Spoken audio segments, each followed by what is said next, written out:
Si peut-être c'est pour moi l'acclamation, c'est suffisant. Mais si c'est pour Jésus, je vais demander encore une nouvelle acclamation. Alléluia. Amen. Gloire à Jésus. Amen.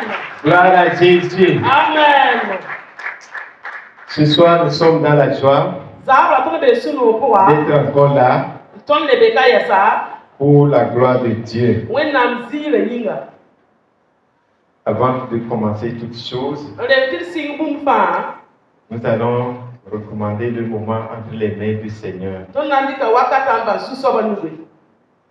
Je vais demander à mon frère de prier pour le message.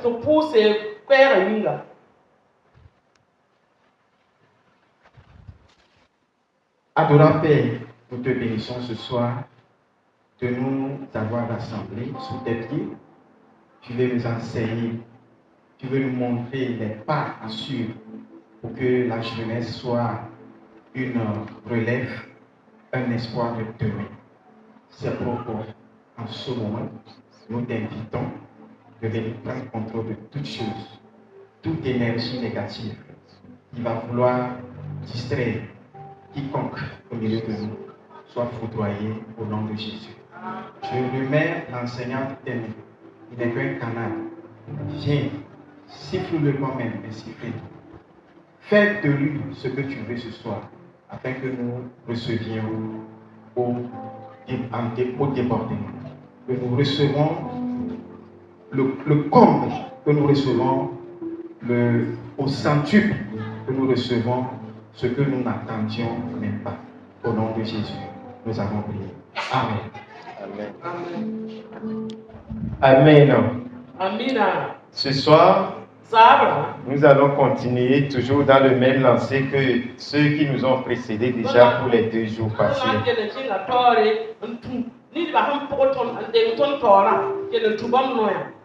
Le premier jour de cette conférence, je crois qu'on nous a parlé de l'identité du jeune chrétien. Qui suis-je dans le Seigneur? Le deuxième jour, parce que nous connaissons notre identité en Christ, nous devons nous lever et agir maintenant. Alléluia. Jésus connaissait son identité. Étant petit de sa naissance, il disait à ses parents, ne voyez-vous pas que c'est digne que je puisse prendre soin des affaires de mon Père? Alléluia. Si ça concerne les affaires de Dieu, Jésus mettait vraiment une séparation entre ses parents et lui. Ce qui veut dire que Jésus nous donne un bon exemple en tant que jeune d'aujourd'hui à emboîter ses pas. Alléluia. Ce soir, je vais nous entretenir dans un sous-thème qui s'intitule « Jeune, sois le bâtisseur de ta génération ». Jeune, sois le bâtisseur de ta génération. Que veut dire bâtisseur? Qu'est-ce qu'on entend par le mot bâtisseur? Si nous prenons par exemple quelqu'un de profession, maçon ou d'autres choses, cette personne bâtit des maisons. Et bâtir, un bâtisseur, c'est quelqu'un qui est censé de bâtir quelque chose donné. Et cette personne a pour responsabilité de transmettre ce qu'il a conçu dans sa tête sur un papier et la fait voir concrètement. Alléluia. Ici, bâtisseur vient du verbe bâtir. Et bâtir veut dire forger quelque chose. Et dans notre cas présent, nous allons nous baser sur le fait de forger un caractère d'une personne et l'établir. Amen. Nous allons lire quelque chose dans le psaume 78, verset 4.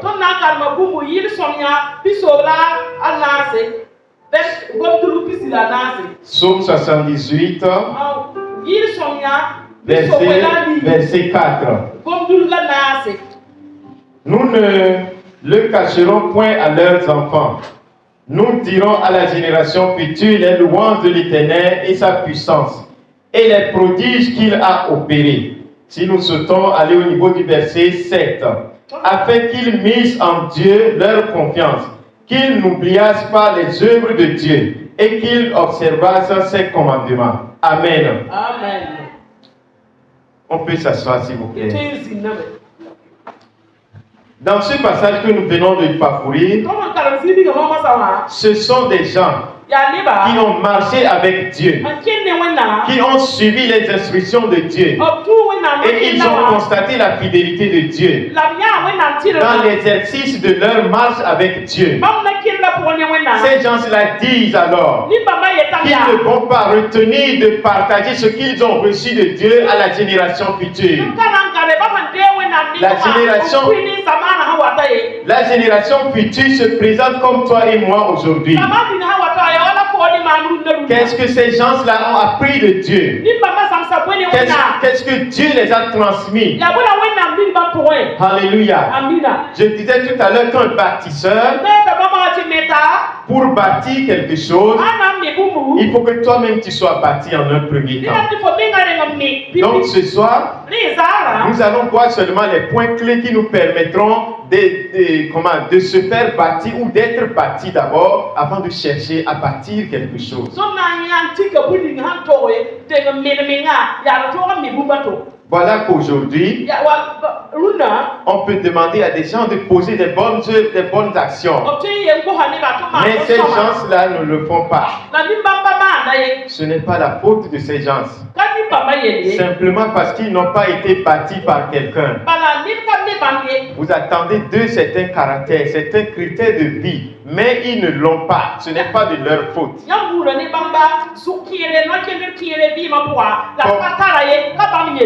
Comme nous venons de l'écouter dans le passage, c'est une transmission de connaissances. Pour bâtir quelqu'un, c'est une transmission d'un mode de vie, d'un caractère, d'un système dans lequel la personne va évoluer pour le bien-être d'elle-même en un premier temps et pour la société en un second temps.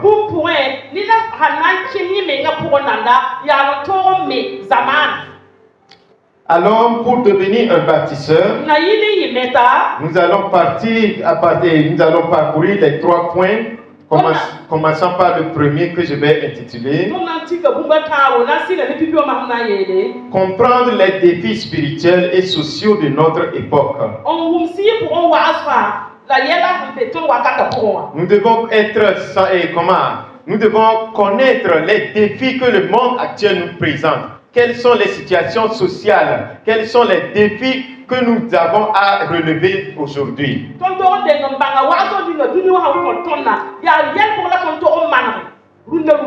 Pour être un bâtisseur, il faut être capable d'affronter tout défi possible. Dans le livre de Romains 12, verset 2, la Bible nous dit de ne pas se conformer au siècle présent. Nous ne devons pas nous conformer au siècle présent. Et quand on prend 1 Pierre chapitre 1 verset 14, 1 Pierre 1 verset 14. La Bible nous dit aussi en ce passage-là de discerner ce qui est bon, agréable et parfait. Nous sommes jeunes aujourd'hui. Même que nous soyons des pères, des mères, sûrement que nous sommes aussi des enfants de quelqu'un comme nous l'avons écouté hier. Le siècle n'est pas présent aujourd'hui. Le siècle d'aujourd'hui n'est pas présent en notre temps.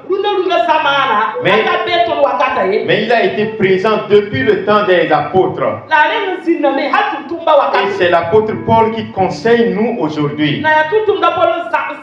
Donc si le siècle est présent aujourd'hui, ça veut dire que demain aussi, il sera toujours présent. Jusqu'à ce que tu vas quitter la terre, le siècle demeurera toujours présent. C'est à nous de savoir ce qu'il faut choisir, ce qu'il ne faut pas choisir. Pour être un baptiseur, il faut savoir qu'est-ce qu'il faut faire, qu'est-ce qu'il ne faut pas faire dans ce siècle présent. Dieu nous a donné le Saint-Esprit. Et le Saint-Esprit nous permettra de discerner et choisir ce qui est bon, agréable et parfait.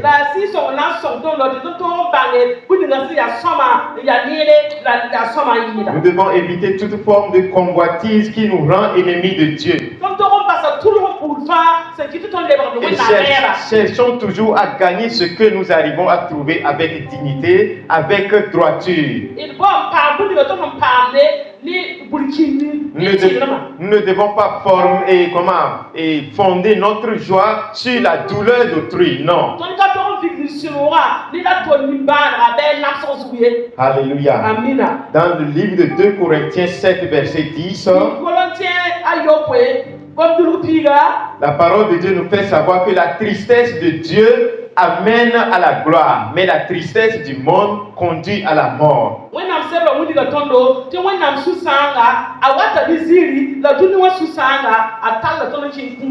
Si je suis triste aujourd'hui, parce que je ne veux pas me conformer aux choses du monde, parce que cela n'est pas conforme avec la parole de Dieu, cette tristesse me conduit dans la vie éternelle. Mais si je suis triste parce que je veux faire comme le monde et je suis empêché par la parole de Dieu, il faut savoir que cette tristesse peut t'amener dans le décor. Alléluia. Dieu sait que les choses sont difficiles pour nous les jeunes d'aujourd'hui. Il sait que nous n'arrivons pas à joindre les deux bouts. Mais ce n'est pas à cause de ça que nous allons perdre notre identité en Christ. Alléluia. Le livre de Proverbes 28, verset 6 dit ceci: que mieux vaut un pauvre dans la paix qu'un riche avec des voies tortueuses.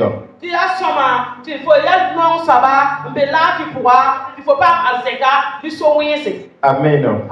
Au deuxième point, nous allons parler du fait de développer un esprit de responsabilité et de leadership.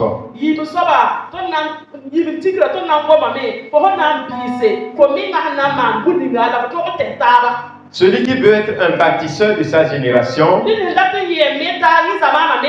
doit développer en lui un esprit de responsabilité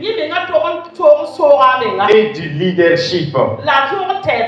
Alléluia. Quand nous rentrons dans le livre de Genèse 3, verset 3 en allant, la Bible nous fait savoir que Dieu a créé Adam et Ève. Mais Dieu les a créés jeunes. Et Dieu les a confiés des responsabilités. Et la Bible a doigté une de ces responsabilités qui est de ne pas toucher aux fruits de l'arbre du milieu du jardin. Étant un jeune qui veut être bâtisseur, nous devons connaître notre limite. Ce que nous devons faire, ce que nous ne devons pas faire. C'est ce que Adam a failli à cette responsabilité. Et nous connaissons tous les conséquences. Le jardin d'Éden est bien sûr en Afrique. Mais aujourd'hui, tu ne peux pas voir le jardin là quelque part. À cause de leur manque de responsabilité. Dieu a fait disparaître ce jardin-là et l'a transféré en Jésus. C'est pourquoi le bonheur que nous vivons, Adam et Ève vivaient dans le jardin maintenant, tous ces bonheurs-là sont transférés en Jésus. Donc pour vivre encore comme au départ dans le jardin d'Éden, il faut recevoir Jésus-Christ. Et maintenant tu vas vivre comme si dans le jardin encore.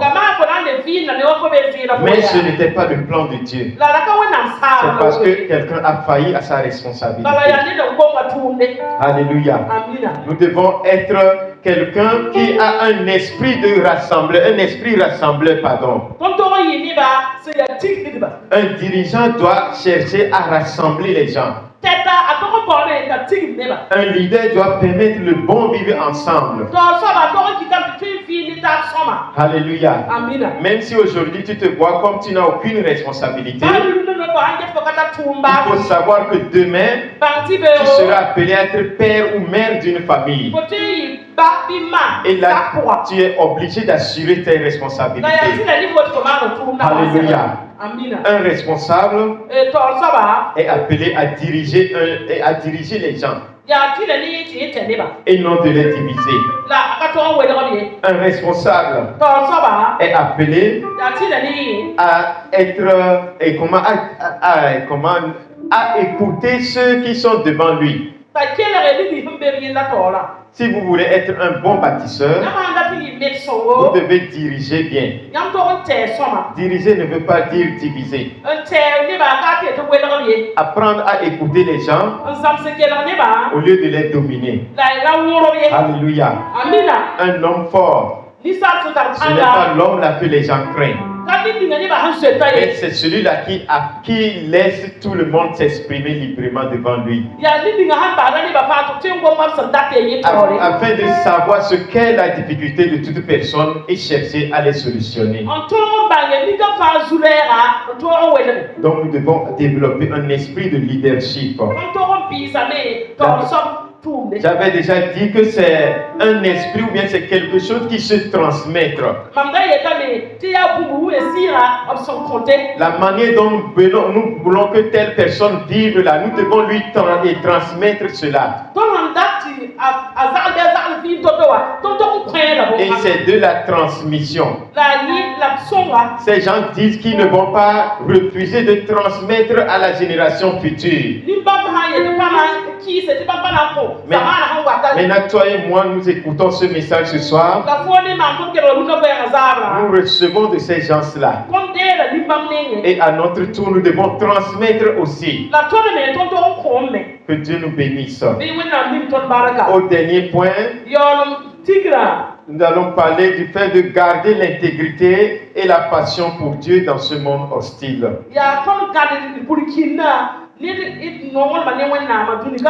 Alléluia. Un bon bâtisseur, c'est celui qui est intègre à Dieu.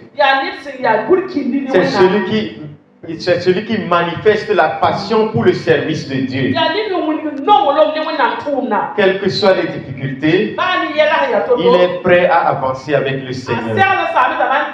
Il est prêt à enjamber les difficultés. Et pour arriver là, nous devons être focus sur notre appel, notre identité que nous avons connue dans les 2 jours passés. Alléluia. Pour ajouter aussi, nous devons être fidèles, demeurer dans l'amour du Seigneur. Nous pouvons avoir la bonne volonté. Jésus a dit à ses apôtres que lui est le sarment. Et lui plutôt est le sceptre. Et les apôtres sont les sarments. Donc, si vous n'êtes pas rattaché à l'arbre principal, vous pouvez être une bonne branche qui a des fleurs, mais vous ne pouvez pas produire. Donc nous devons demeurer dans le Seigneur et être toujours fidèles à lui, en gardant toujours notre foi inébranlable. La Bible dit, sans la foi, on ne peut être agréable à Dieu. Un baptiseur, c'est un nombre de fois. C'est un nombre de fois. Et un nombre de fois, c'est un nombre libre. C'est un homme sans difficulté. C'est un homme dans sa vie, il n'y a pas de problème. Parce que tout ce qui vient à son encontre, lui sait que son Dieu est là pour solutionner. Donc celui qui a la foi, c'est un bon baptiseur et il n'a pas de difficulté devant lui. Les difficultés se transforment plutôt en un moyen de succès. Et que là soit ainsi pour toi et moi au nom de Jésus. Amen. Nous allons donner pour terminer les exemples de quelques jeunes qui ont fait preuve de leur responsabilité en tant que baptisseurs.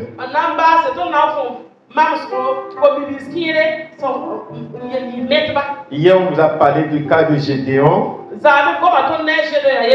qui a marché avec Dieu, qui a pris sa responsabilité. Et dans le livre, si nous parcourons un peu, nous allons croiser aussi l'exemple de Josué, l'exemple de Caleb. Nous allons voir les trois frères de Daniel qui ont reçu ce caractère de vie dans le Seigneur Jésus. Et devant la mort même, ils sont prêts à défier, à faire preuve de leur passion pour Dieu.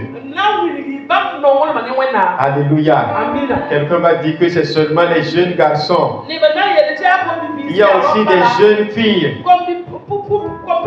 Premièrement, la mère de Jésus, qui est un jeune pieux. Une jeune qui ne s'est pas laissée à la passion de ce monde actuel. Qui s'est retenue. Cette fille qui s'est retenue jusqu'à ce que Dieu a fait d'elle son instrument par lequel le salut est parvenu au monde entier.